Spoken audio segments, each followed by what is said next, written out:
Before exploring the intersection of entertainment and entrepreneurship, our guests have taken their reality TV fame and turned it into serious business. Johnny Bananas and CT, two of the most recognizable faces from the challenge, join us to discuss how they've built brands, cultivated audiences, and forged lasting careers in a notoriously fickle industry. They'll share their insights on how navigating the world of endorsements, building a social media presence, and leveraging their TV personas into successful ventures. This isn't just about reality TV, it's about building a brand and maximizing opportunity. Join us as we uncover the business savvy behind the reality stars. This is Johnny Bananas and CT, and this is The Disruptors.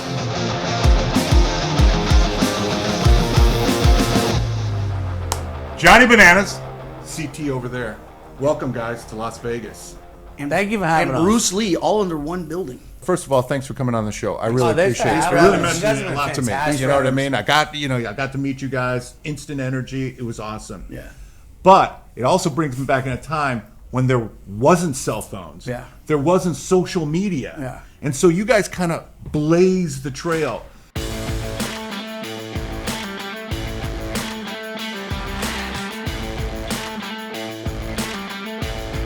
For those who don't know you or who do know you but want a little greater insight, can you guys both each kind of tell me a little bit how it all began? Because when I was reading your stuff, it's kind of wild to me that, you engineer, you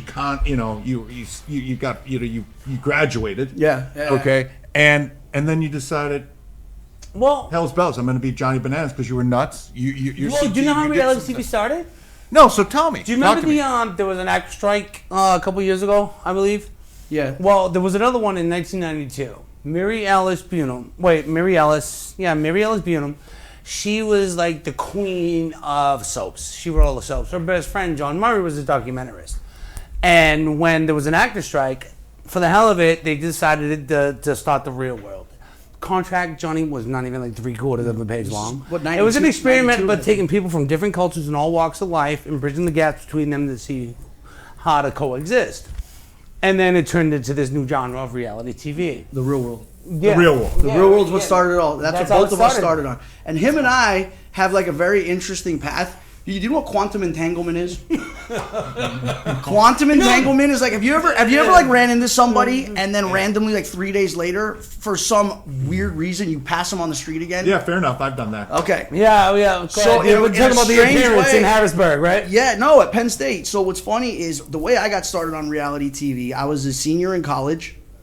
I had absolutely no idea what I wanted to do. I was totally, I was going to Penn State at the time. Do you still not know what you really I don't know. That's my entire life. I've never had a plan. But at that time, Johnny, that's what you were supposed to do. You graduate high school, you go to college. So my senior year in college, my roommates who are juniors all have, internships, jobs lined up as juniors. It's February. And this is at a time when the coat and tie. Yeah. Oh, this is at a time when Johnny had a top 64 on MySpace. Yeah, right. Yeah, exactly. No, MySpace wasn't out yet. At this point, it was still Instant Messenger. No way. Yeah. So you're just dating us, man. So there was this girl that I had a crush on named Amy who loved The Real World, and every time I'd want to hang out, her and her friends would be sitting around watching The Real World. So I'm like, dude, so I started watching it so I'd have something to talk to her about. Got into the show, and then I was like, why don't I just send in an audition tape for this?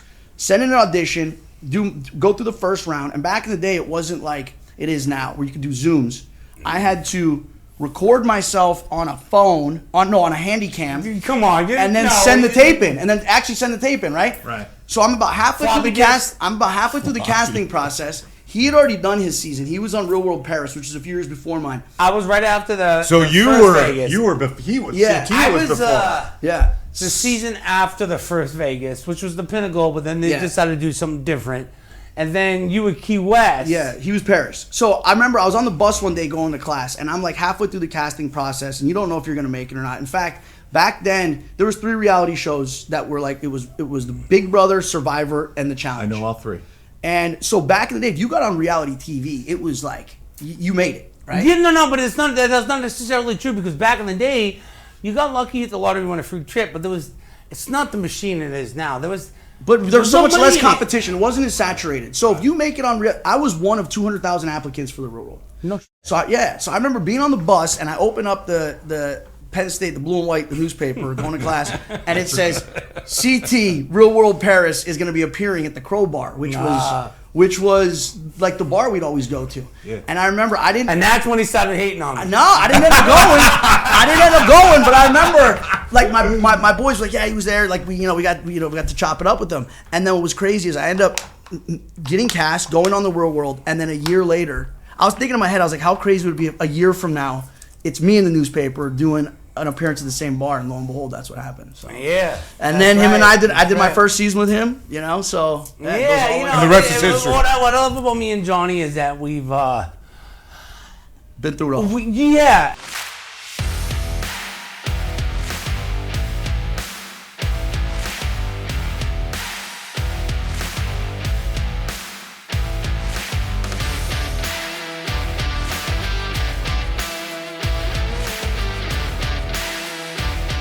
But we started at a time where reality TV wasn't the machine it is now. Well, that's what I'm saying. So you guys were kind of the OG of the OG stuff. You know what I'm saying, but there's a lot more that goes into it. Where right. Shit, like when we started with before even MySpace was the thing, right? Yeah. I remember when Facebook, if you didn't have a .edu at the back of your email, you couldn't even make a profile. Yeah. Never mind fast forwarding, how many years later where it's turned into such a machine. And I do think that because of circumstance, me and Johnny at the right place, right time, and in the right era, during the transition of a lot, and when it came to Viacom, and I don't want to go into too much detail with TV and all that, and how it just, there wasn't much, like MTV used to be music videos. Okay, like if you think of like Dead Tech, right? Everybody had a cable box. Yeah. And then it was like, if you wanted a premium package, HBO, Showtime, Cinemax, whatever it was, it also came in MTV. But then over time,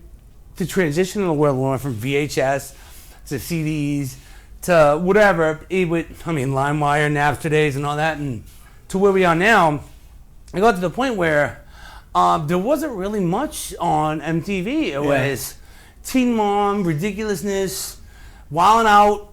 And we're literally the only one, and it's like us. So it was like reruns all the time, and we just happen to be lucky enough during that, I would say the tail end of the golden age, because I would say I think that the pinnacle of the Real World was the first Vegas season. Yeah. And then, but we happened to be there, and I don't think anything like us would ever happen again because we were there at the right time. The Real World is still like one of those coming of age.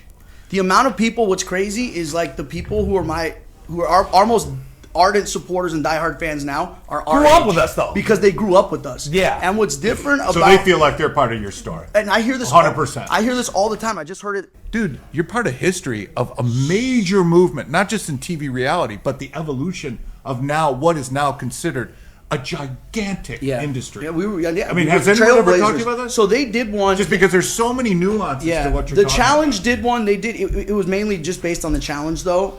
It was basically a history of like the challenge. I was thinking 30 for 30. It was like a 30 for 30 on the challenge. So that's what I'm talking about.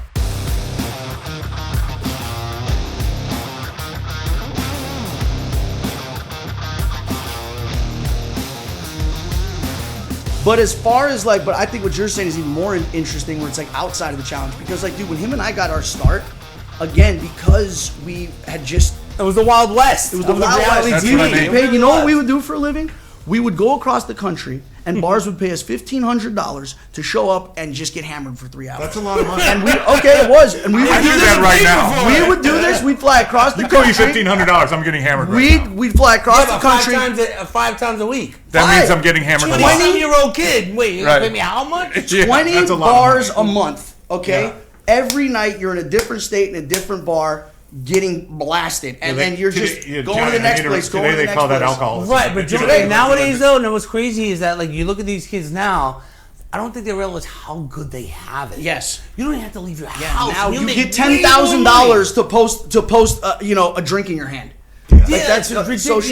I'm like, you guys don't understand what we used to have to do for $1,500. But what was crazy is, I remember flying through the airport this one time. This was before the airlines really got strict, and I had because I'd been on the road for 20 days. I had probably $30,000 in 20s, because that's what they'd pay you. They'd pay you in a stack of 20s. like you're so. Well, now you can't, but back then like they'd open the dirt. bag. They'd be like, "What the?" And I would I'm like, do, don't open an envelope. They're like, I'm opening this envelope. I would do so many bar appearances that they'd give me a stack of 20s, and I could literally tell just by squeezing Yep. it if they're short of me $20. You know what though? I met you guys, off camera, offline, all that kind of good stuff. But you got your head together. I mean, you figured a lot of stuff out. Yeah. How did you evolve who you are? Over We a have to period of time? adapt. I mean, that's what I I mean. think that's the I have problem the with a lot of same. people. I don't know if the stat is true, Johnny, but it's typically you have an 8 to 10 month shelf life from the last. That's what episode I'm that you asking were about. on aired to when that's when the 8 to 10 month shelf life ends. But most people don't get a return. Yeah. And we were one of the lucky people how to did you just be able to monetize it? return. Honestly, Because I want to know the business okay, side. so of it. honestly, and I've had people ask me this in the past, and I couldn't give you a blueprint of how it happened. I understand. My thing, and I think it was similar with him. The challenge, we never really left. Okay. Yeah. And we stayed on it. I'm going to do my 25th season.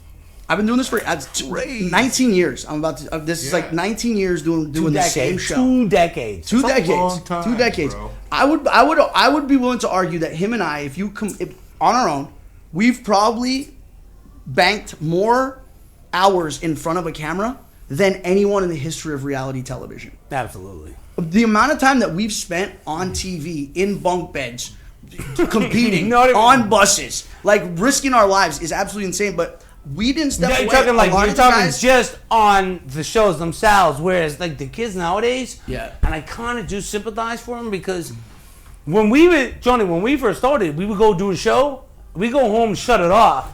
With these kids nowadays, Yeah. and granted, It's a it's full-time- a it's different 20 world, but they year-round. never shut it off, and they kind of get lost in the smoke and mirrors. And I understand, but do you feel like you have to do that now? No. So the thing is, That's now, why I'm asking. Now New it's levels, cheap and new cheap. levels. So we've been able, because again, there wasn't other opportunities before. There was one challenge a year. Okay, there was Yeah, you had one to go challenge get a a job year. when you got home. Now there's now they have 3 and spinoffs. And people always dude, what motivated you to win back in the day? And my biggest motivation, I'm not gonna lie, was I didn't want to get a real job. Yeah, I just And want I- to make it to the next weekend because that I'm was like, a real if day I- off. if We I- go and party. I mean, the weekly stipend That was is what it. it is, but it wasn't enough. It's if I don't go on this show and I don't win, I'm gonna have to go home and work. And I didn't want to do that because you know what the person you don't want to be? The guy that has a little bit of fame, but then still has to get a real job, and then you're at Chili's serving someone soda, and they're like, "Hey, aren't you God. Bananas from the chat?" That didn't want scared that. me more than anything. Sure, So I get that. Are you allowed to talk about any new projects that you're working on? now? yeah. Can you kind of expound on? I can't. you can't. But I mean, You can't. I mean, I've got- For the next show, then.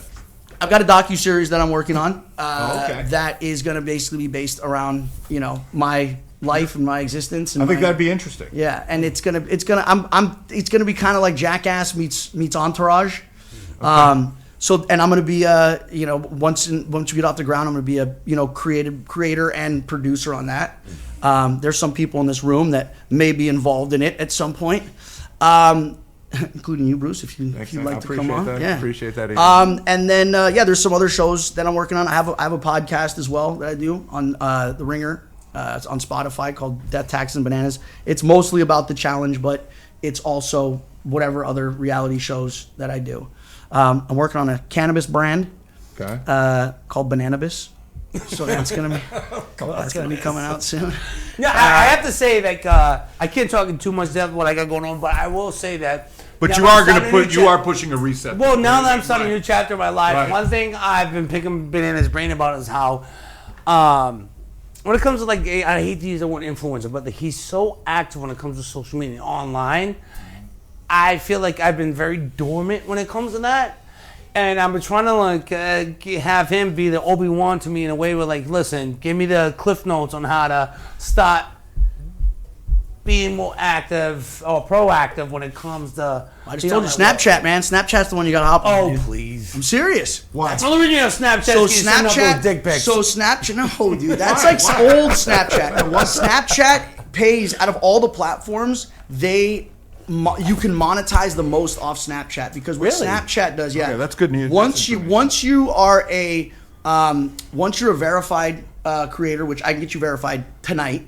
Once you're a verified creator, what they do is, it sucks because you have to post a lot. Like to monetize on Snapchat, you need to post like 70 times a day. 70 times a day. Listen. It's not all you're doing is posting pictures. Dude, you can post a picture of your coffee. This is gonna be a better way. I'm sorry. No, because here's why. Because the way they pay you is they pay you every 5 posts or every 5. It's stories. It's not like 70 times a day, Johnny. How do you have time? Okay, so I don't even post that much. He's gonna go. I don't post that much, but after every 5-6 posts, they run an ad. The more ads they run, the more money you make. So the more you post, the more ads they're able to run. But I mean that's so Snapchat's where a lot of people are. So you'll make a post, but then it goes out to all your platforms. Make another post, it goes out to all your. No, you can. So it sounds like a lot. So when you're saying 70, say you have 10 profiles on social media. No, it's 70 posts, dude. No, I'm saying you don't have to do that many. I'm saying if you want to maximize your earnings, 70 posts on Snapchat alone. Well, here's what people will do. They'll take a video and they'll take screen grabs from the video, and then that will be 5 or 6 different posts. The game within the game. It's like a selfie. Ask me a question. I got it. A picture of him filming. Look at this. I take a picture of this lady right here, like outside. You know. So it's not like they're not like long. It's like long form. Okay, I got a question for you guys. So you guys are obviously talking about all these things. I'm learning a lot just about the origin of not only social media but about influencing and so on and so forth. Okay, do you get approached by a lot of like a younger generation about how do you do it or whatever? Really? Younger? Honestly, no. Like I'm an introvert pretending to be an extrovert. Johnny knows this. I don't look. If I'm going out and I'm coming out with you guys, I know it's your buddy's birthday tonight. We're gonna rage it out. Yeah. Sure. If I go out, I don't look. Here's the thing: is the young? We're not. I feel like I just felt I needed. I feel like we're like 24 and up. And I mean, I think our huge fan base is like 30 and up, but like younger than 24, there's not a lot of people that are, especially the challenge is like reaching at this point. That's not even. So yeah, but the demographic that we hit, especially like so my following is probably the same as yours. My following is 78% women. And a lot of the women that follow me are now my age with kids. They grew up with us. Who grew up with us, which is the area, the group that advertisers want, because they're the ones that spend. So what is the content they like about you? The 77 or 78%? I like, dude. Here's my stuff. The stuff that resonates with my followers the most is when I cook, skincare, and if I take any picture without clothes on, any post without a shirt or my feet are even crazier. If my foot's in a picture, don't start talking to Johnny about feet. We'll be here all night. No way. You got a demographic that just digs your feet. Demographic? He's in that. I'm part of my own demographic because if you ask me all the girls in the challenge, I can tell you who they are. Just if you show a lineup, if you show me a foot lineup, women, and you only from the challenge, and you took only pictures of their feet, he'd be able to tell you every single one of them. His toenails look like football helmets. But one thing that I've learned is the education process on how social media and what you've done has evolved. Yeah. You've been right in the middle of it. And so to give you a little description on the show, Disruptors, it was the concept that I came in my brain that I was like, hey, there's all this wealth that's going to transfer over in the next 30 years. In fact, it's about $100 trillion.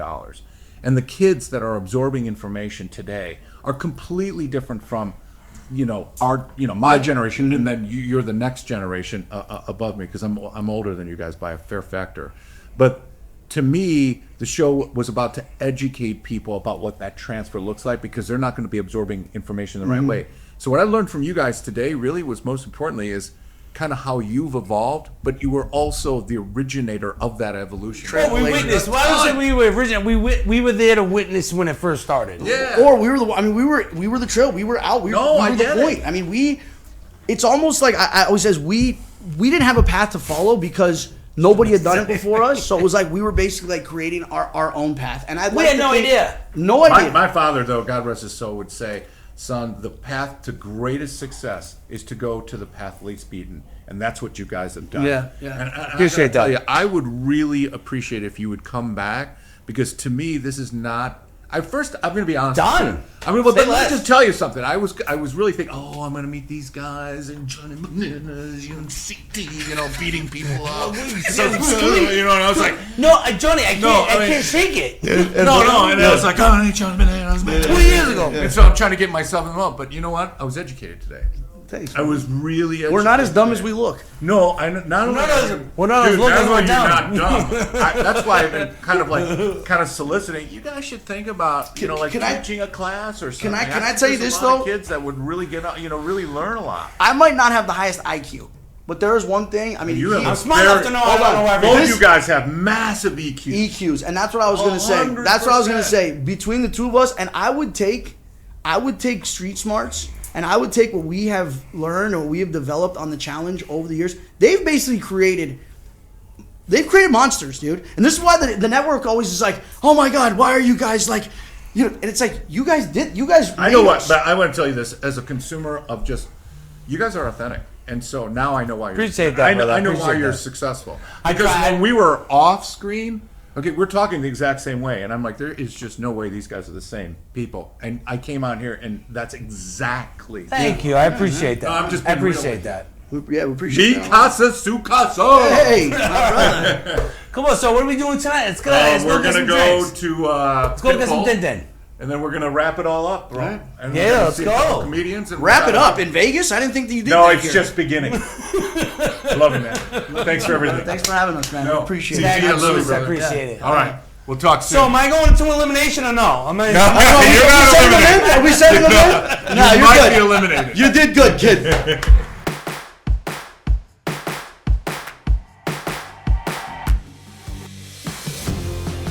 Changing the game, shattering expectations, rewriting the rules. Meet the new visionaries, the rebels, the ones who dare to disrupt. When you're on a show like this, we're always talking about disruption. And when you're talking about disruptive natures of any business, you're talking about innovation. The way that this is transforming is people want an actual connection with the person that they're listening to, because we're so used to being online that it feels like you're talking to a friend. You don't want it to be so formal. In fact, I've often said grass is hard to grow under big trees. And so when you're in this moment where you're doing things differently, and then you find that inspiration of, like, it was my mom and my dad. That's major feels, man. Major feels. Exploring the industries revolutionizing our world. They're trying to create FOMO for their friends. Yeah. This is what today everything is about. You just put a regular steak on the table, they're not taking their phone out and filming that. You bring it out in a briefcase and you do a whole show and a shebang and dancers around it, and then you brand it with the Poppy Steak logo, they're taking out their phone.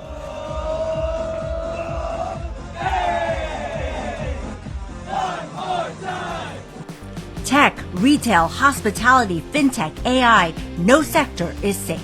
We want to get to know these people, and so these conversations are conversations that we want to have, and the audience gets to come along with us. Just said fall 7 times, I rise just had a 8. short circuit. All right, you know what I'm saying? I'm keeping a little Asian here. Thank you for that. A little, A little Asian, but a lot street. Look at that hoodie, bro. You came correct. Well, no, I'm just saying.